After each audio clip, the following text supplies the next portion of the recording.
It's 107.7 Bone, baby Huey, Chasta, and Bimbo, Jimbo here at Aftershock, and we're here with Rich and Chris Jericho of Fozzy. How's it going, guys? It's going good. I've always wanted to meet someone called Baby Huey. Yes. This is a big day for me. Absolutely. Well, thank you for making the time. We talked to you 2 months ago about your new book, so it's great to actually put a face to the name. Yeah, it's funny. You have the book and the album. It's been a crazy couple months in that a new book and a new record almost within like a month of each other. So never planned it that way. It just worked out, but it looks really cool for your souvenir shelf. Absolutely. To have that. Absolutely, yeah. Thank you. So first off, congrats. The album came out last Friday the 13th. Yeah. So how excited are you to play new songs from the new album in front of this Aftershock crowd? Yeah, it's great. I mean, it's like sending the kids to your first day at school, right? Yeah. You behave now.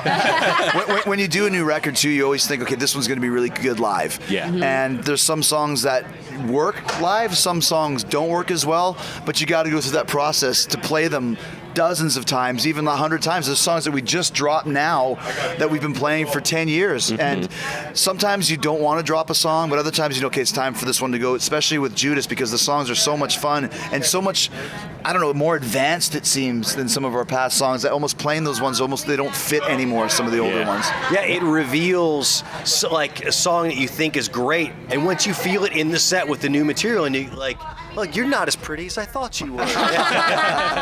I appreciate the high energy. I added it to my running playlist, and so it's cool. like super cool. I love the Judas video, but I did notice something. Was it inspired by maybe a GNR video? Absolutely. Okay, Garden of Eden, right? Completely inspired by that video. And what's the other band that did it?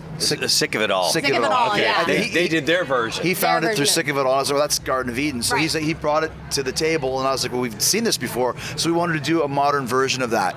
And the thing that's so beautiful about it to me, and that's almost at 10 million views now on YouTube, is you can the more you watch, the more you see. Yeah. There's a lot of stuff in the background that you don't notice at first. Yeah, on that point, could you put up like a disclaimer that there are clowns in it? Because I was chilling and all of a sudden I was like, oh my God! Well, that's the funny thing is people just think, okay, it's like a video, whatever. Yeah. But then suddenly like the clowns come in, and then you know the little person, the guy on fire, Right. and we wanted to make it like two separate dimensions, like The Shining when he starts losing his mind. Absolutely. He's at the bar, Yeah. and there's like people in like wolf masks. And You're stuff. like, did I just see that? Exactly, Yeah. but it's two separate dimensions where we're not paying attention to what they're doing and they're not paying attention. So it actually adds an extra level of creepiness. Plus, we filmed it at half speed, so when you play it back at normal speed, all the motions look really erratic and weird. So people love it, man. I think that's one of the reasons why the song is such a hit as well. Yeah.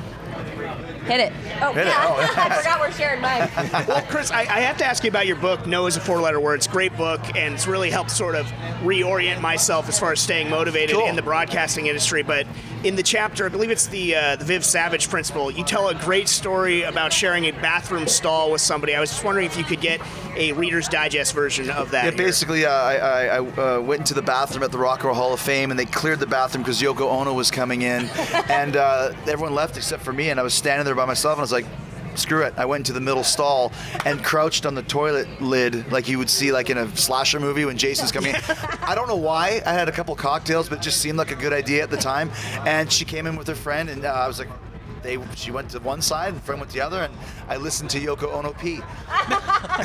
And then I walked out. How was it? Good flow, decent flow. Healthy. For like mid 70-year-old lady, she had a great stream. What's happening here? And I walked out, and I'm just like, oh my gosh, I thought this was the men's bathroom. She goes, well, it is the men's bathroom. And I'm thinking, okay, how many times has some idiot been in the closet or been in the bathroom stall? We're like, oh, Yoko, I didn't know you were here. She obviously knew what I was doing, but she was super cool and nice, and she gave me her napkins to wipe my hands after I washed my hands, because I might be a creep, but I'm not a barbarian. I still wash my hands afterwards. Of course. And she couldn't have been nicer. So it was like, wow, if I ever get stalked into the bathroom where someone listens to me pee, I'm going to be really nice to those people, because she had every right to just tear a strip off me, but she didn't. It's a hilarious story in the book. I got to ask you both before you go, because Fozzy has another exciting venture coming up, and that is the Rock and Wrestling Cruise. The Rock and Wrestling Rager at Sea, Can you tell us about that? We did the Kiss Cruise in 2015. Which is another great story in the book. It's jam-packed, It's full, chock yeah. full of them.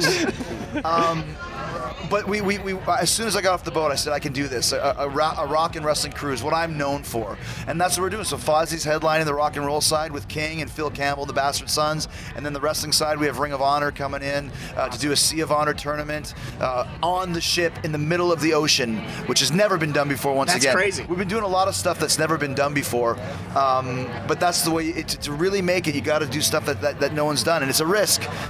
It's selling good. It's not sold out yet, but it's still over a year away. But I'm still super nervous. You know. I have no doubt. We would love to partner with you guys on that. Well, I know you got a busy schedule. You have to get ready to get on stage. So guys, man. thank you so much for making the time. Encourage all listeners to get Fozzie's latest album, Judas. It's badass.